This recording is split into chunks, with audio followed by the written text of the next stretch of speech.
Hello. देखते हैं students, ये वाला क्वेश्चन अच्छा क्वेश्चन है, अप्रैल का 2024 का। थोड़ा सा क्वेश्चन घुमा के पूछा गया है, लेकिन आराम से हम लोग इसको कर सकते हैं।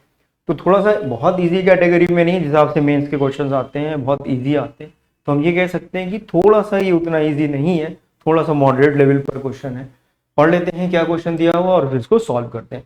तो 1/3 इलेक्ट्रिक फील्ड जो है वो 1/3 हो जाती है। कितनी हो जाती है? 1/3 हो जाती है कुछ समय के बाद। तो ई जो है वो पहले थी ई थी, बाद में कितनी हो गई? E/3 हो गई।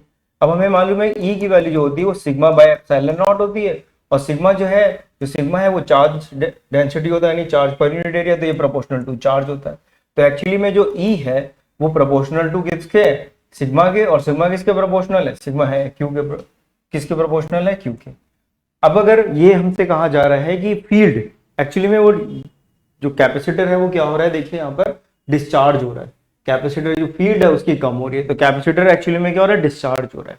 तो कैपेसिटर जब डिस्चार्ज हो रहा है तो उसमें चार्ज कम हो रहा है, चार्ज कम हो रहा है तो उसकी फील्ड धीरे धीरे कम हो रही है। तो इन्होंने ये नहीं बताया कि चार्ज इतना हो गया, बल्कि उन्होंने कहा कि फील्ड उसकी ई से कितनी हो गई? E/3 हो गई। तो चार्ज भी कितना हो गया? पहले क्यू था, अब कितना हो गया? Q/3 हो गया। तो अगर फील्ड पहले ई थी और बाद में E/3 हो गई, तो ई के ही प्रोपोर्शनल चार्ज डेंसिटी होती है, और चार्ज डेंसिटी के प्रोपोर्शनल चार्ज होता है। प्लेट वगैरह की ज्योमेट्री हमने कुछ चेंज नहीं करी है, तो इसका मतलब है कि इनिशियली अगर चार्ज हमारे पास क्यू था, बाद में चार्ज कितना हो गया? Q/3 हो गया। इतना समझ में आ गया कॉन्सेप्ट? बताइए, इतना हमें पहले समझ में आना चाहिए कि एक कैपेसिटर है जिसकी फील्ड पहले ई थी, वो डिस्चार्ज हो रहा है, उसकी फील्ड अब कितनी हो गई? E/3 हो गई। तो पहले उसका चार्ज अगर Q था और फील्ड E थी, तो E/3 में चार्ज कितना हो जाएगा? Q/3 हो जाएगा, क्योंकि E और Q आपस में प्रोपोर्शनल है। जितना ज्यादा चार्ज होगा उतनी ज्यादा उसकी फील्ड होगी।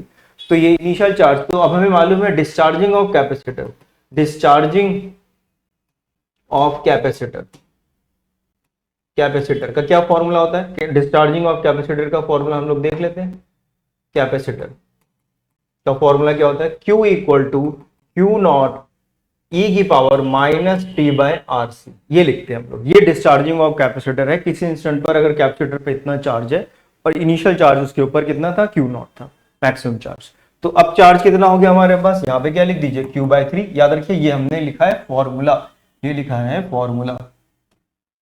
तो अब कितना हो गया चार्ज हमारे पास?